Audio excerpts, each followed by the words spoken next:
Howdy, howdy, howdy. It's Rodfather 916. Last week there were town hall meetings all over the U.S., mostly Republican.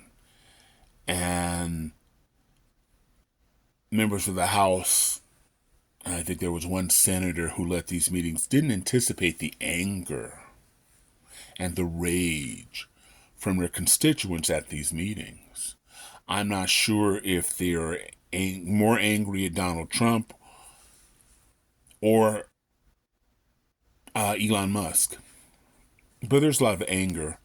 And there was one particular meeting in Coeur d'Alene, Idaho, northern Idaho. I think it's northeast Idaho. Where there was a lady. These were all the videos. It's on a lady.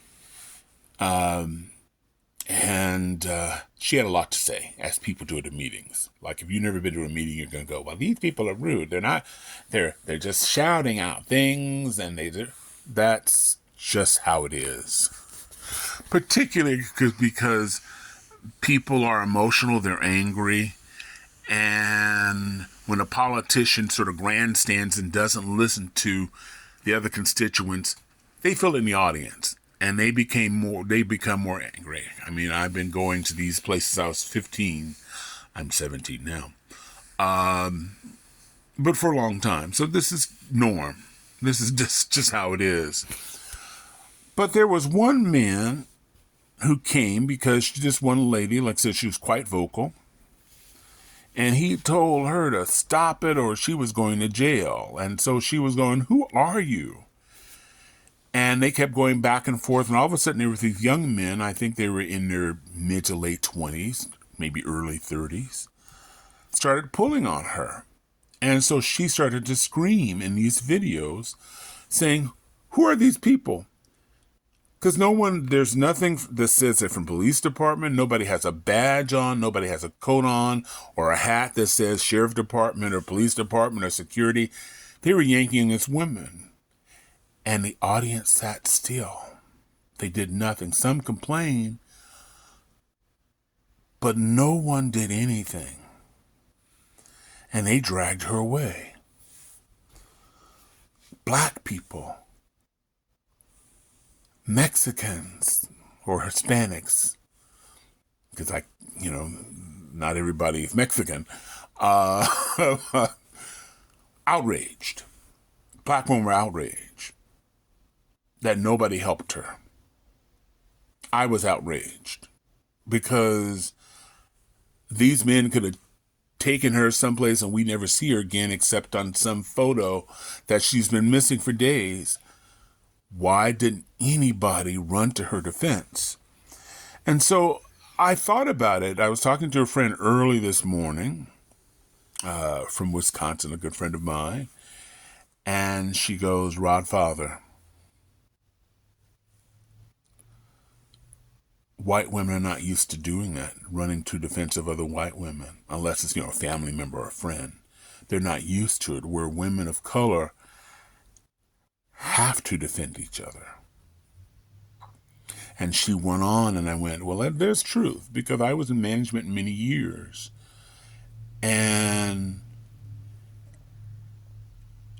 there was a lot more sympathy given to a white woman's tears versus, say, a black woman's tears. And authority figures, people in management, police officers, they have more empathy towards the white woman versus the black woman. In fact, or the Latin woman or the Asian woman. In fact, other women, particularly white women, will dismiss that. Oh, look at her, she's crying now. But black and brown women, and I imagine Asian women, when they see this happen, they run to the defense of a woman. And in this case, if there were black women at that meeting in Coeur d'Alene, they would have gotten involved. I've seen that here in California. I mean, there were these two white guys, white kids, white boys in a parking lot pushed this older white woman down.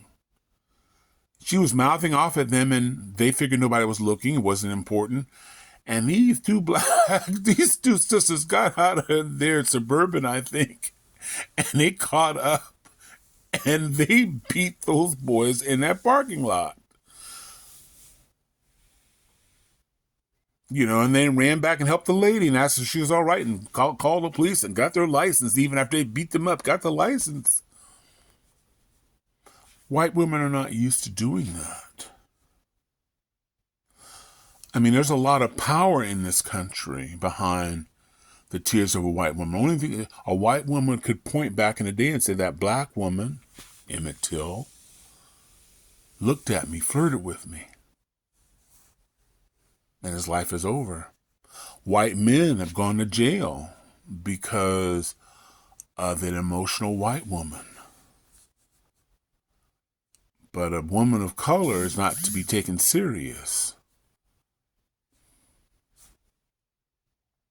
So that's my theory. Am I right? Could be. That's been my experience.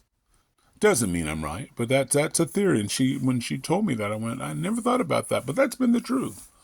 I was in management a lot of times, and that would happen. And I've been there where when the Asian woman started to cry or the black woman started to cry, the other people would go, oh, look at her. Look at her. The white woman's tears had a greater value. And I think there are certain expectations. White women don't get in, but maybe this is the beginning. At the end of the day, we have each other.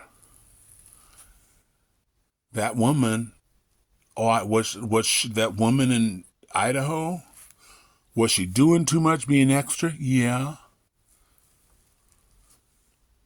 If the police told her no and she was taken away, yeah. But 3 strangers pulling on her and taking her outside and dragging on her, and now since it's made national news, someone says she has a GoFundMe. Their attorney's probably calling her.